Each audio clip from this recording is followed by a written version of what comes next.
할렐루야. 이번 한 주 묵상은요, 이 리틀락 다운타운 안에 있는 뮤지엄 오브 디스커버리라는 곳에서 함께 묵상을 나누기로 원합니다. 이곳은요, 과학의 원리, 그리고 인체의 신비, 알카사 리틀락에 오는 이런 토네이도라든지 이런 자연 이런 것들을 이렇게 실제로 체험하면서 만져보고 이렇게 할 수 있는 그런 박물관입니다. 그래서 이제 방학 때라 가지고요, 오늘 아이들이 많이 와 있는데요. 이 아이들이 이곳에서 과학의 원리와 인체의 신비와 어떤 자연의 어떤 원리들을 체험할 수 있는 귀한 장소인 것 같습니다. 오늘 이곳에서 한 주 묵상을 함께 나누도록 하겠습니다.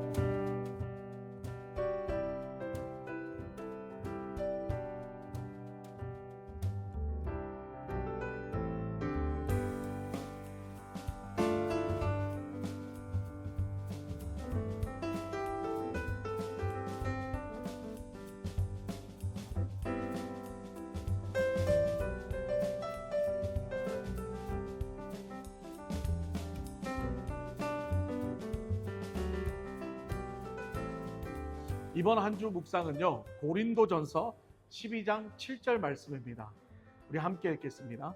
각 사람에게 성령의 나타남을 주심은 유익하게 하려 함이라. 자, 오늘은요, 성령의 은사에 대해서 함께 말씀 나누기를 원합니다. 고린도 교회는요, 이 성경의 다른 지역 교회들보다 유난히 이 성령의 은사가 많은 교회였습니다. 그런데요, 그 성령의 은사로 인하여 오히려 교회가 분쟁이 생기고 분열이 되고 좀 교회가 안 좋은 상황으로 되었다는 사실이 참 안타깝습니다. 그 이유가 무엇일까요? 그것은 바로 성령님께서 우리에게 주신 성령의 은사의 목적을 성도들이 제대로 알지 못했기 때문이라는 것이죠. 그리고 자신에게 나타나는 그 성령의 은사를 자신의 어떤 영적인 파워로 생각하고 그것을 가지고 남을 정죄하고 남을 판단하고 시기하고 질투하다 보니까 오히려 교회에 분쟁이 생기고 분열이 생겼다는 것입니다. 그래서 오늘 성경은요, 하나님께서 성령을 우리에게 주신, 성령의 은사를 주신 분명한 목적을 우리에게 제시해주고 있습니다.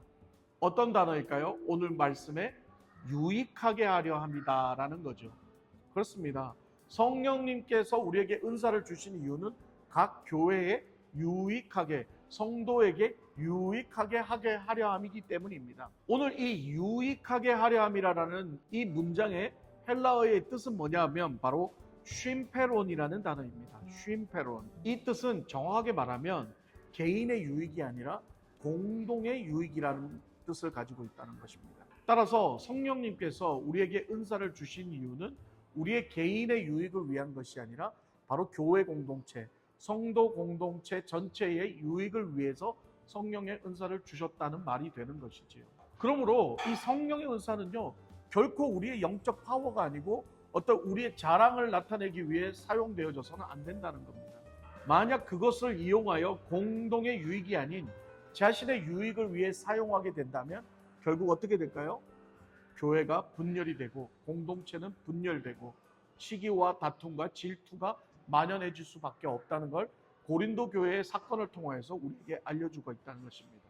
여러분, 성령의 은사를요, 공동의 유익이 아닌 성도의 유익이 아닌 나의 유익을 위해 내 욕심을 위해 사용하는 것은 결국 그것 또한 우상 숭배의 죄가 된다는 것을 기억하셔야 됩니다. 사랑하는 여러분, 오늘 이 유익이 됩니다라는 이 쉼페론이라는 단어가 오늘날 어떤 단어로 발전된 줄 아시나요? 오늘 영어의 심포니라는 단어가 바로 이 쉼페론이라는 단어에서 발전돼서 생성된 글자입니다. 여러분, 심포니가 무슨 뜻일까요? 심포니는 함께 모여 연주한다는 뜻입니다. 그것도 그냥 함께 모여서 연주하는 것이 아니라 한 사람의 지휘자의 말에 순종하여 수십 명의 오케스트라가 하나의 소리를 함께 만들어내야 된다는 것을 의미하는 것이지요. 그래서 심포니는 단원들도 중요하지만 가장 중요한 것이 누가 지휘하느냐, 어떤 지휘자가 지휘하느냐에 따라서 심포니의 수준과 퀄리티가 달라진다는 거죠. 왜냐하면 이 심포니의 지휘자가 수십 명의 악기들의 연주자들을 하나의 소리로 만들어주기 때문입니다.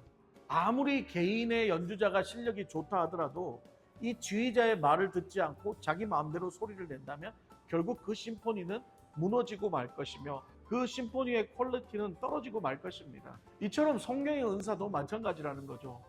우리 공동의 유익을 위해서 성령의 은사는 사용되어야 되지만 가장 중요한 것은 성령의 은사도 누구의 말씀에 순종하여?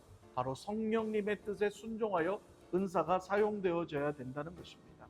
따라서 우리는 성령의 은사를 받은 것으로만 좋아할 것이 아니라 이 성령의 은사를 얼마나 공동의 유익, 교회의 유익, 성도의 유익이 되게 사용해야 될지를 심각하게 생각하고 사용되어야 될 줄 믿습니다. 따라서 은사는 받는 것보다 어떻게 사용되어지느냐가 더 중요하다는 것을 성경은 우리에게 말해주고 있다는 사실입니다. 사랑하는 여러분, 여러분은 어떤 성령의 은사를 받으셨나요?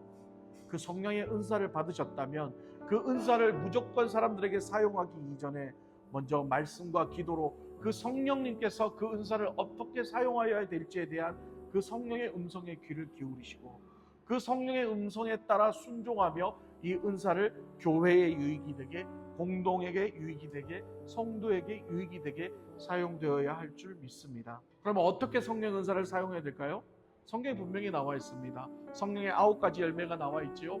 성령의 은사는 바로 그 성령의 9가지의 열매와 같이 사용되어야 된다는 거죠.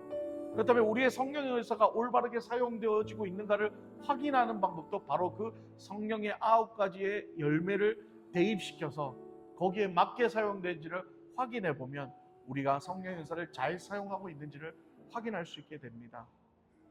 이번 한 주도 우리의 지휘자 되시는 성령님의 음성에 귀 기울이시고 그 성령님의 말씀에 순종하여 여러분의 받은 성령의 은사를 공동의 유익과 교회의 유익과 우리 성도님들의 유익이 되며 사랑으로 그 은사를 잘 사용하시는 저와 여러분 되시기를 주님의 이름으로 축복합니다.